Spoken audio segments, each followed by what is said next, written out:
Hey friends, Andrew Ellett here with The Whole Broker.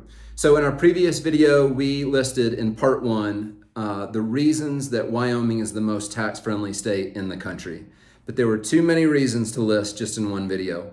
So this is part two. 5 more for you.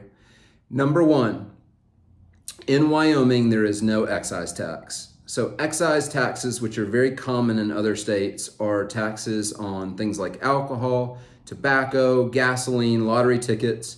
I guess what the state deems bad behavior. And those are common in other states, but they do not exist in Wyoming. In Wyoming, no excise tax.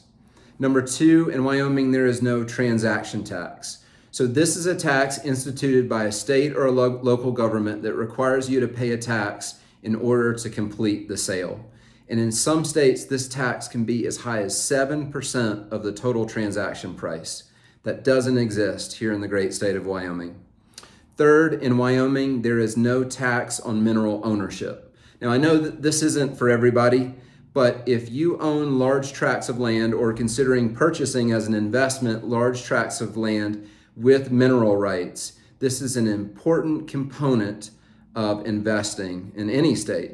In Wyoming, no tax on mineral ownership. Fourth, there is no tax on intangibles. Now, what's intangibles? That might be new to some. Intangibles are anything that creates a yield, such as a bond or a stock.